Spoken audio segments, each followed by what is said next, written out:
It's been 5 years since Sucker Punch's Japanese opus, The Ghost of Tsushima, hit the PlayStation, and Sucker Punch is back with a follow-up, an exceptional game in its own right, Ghost of Yotei, and we are here with our review for the PlayStation 5. Let's do it.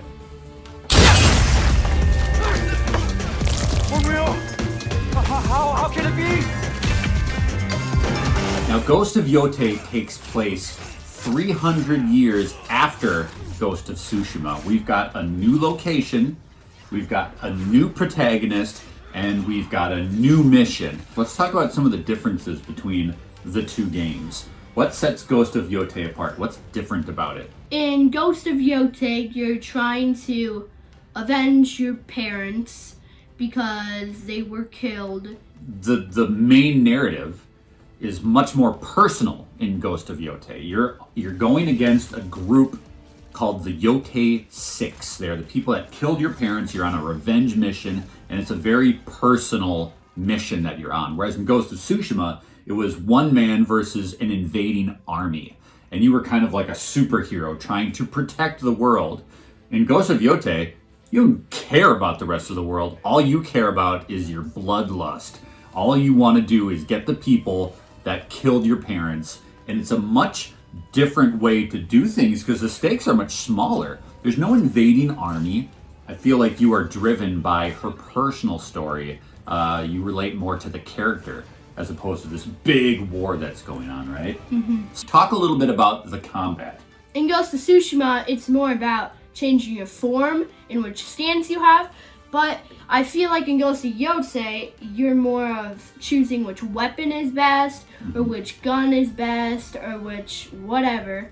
And you can also, in Ghost of Yotei, pick up weapons and throw them at bad guys. That was one of my favorite parts. So as you dispatch an enemy, they might drop their sword, and you can pick it up, but you don't use it in hand-to-hand combat. You use it as a projectile, and you can instantly just spear a guy who's halfway across the battlefield. Mm-hmm. It's really, really cool.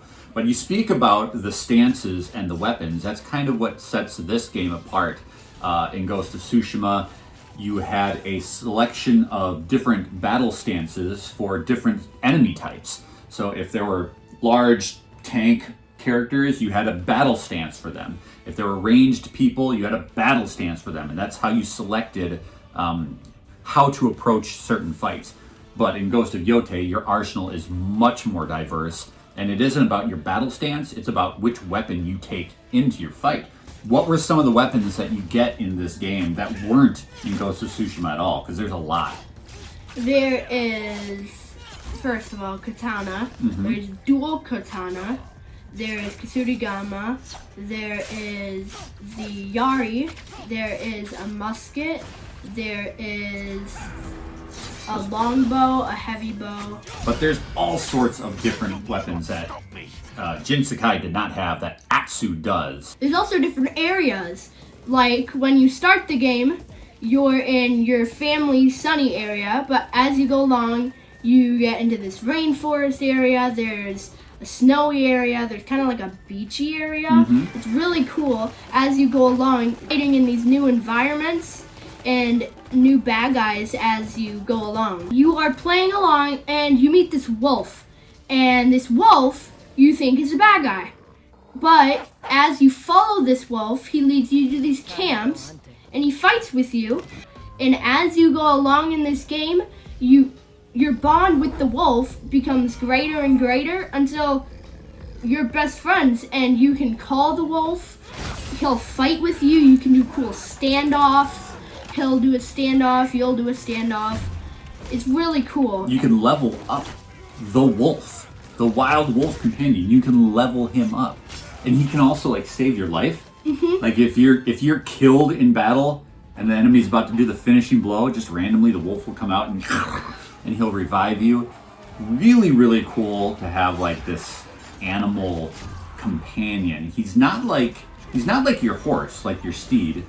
He doesn't come when you want him to. He comes when it suits him, right? And he just that makes it exciting because you never really know when he's going to show up. He just comes into battle with you, and it's so cool and so vicious to see this wolf fighting side by side with you, tearing out the throats of bad guys. It's really awesome.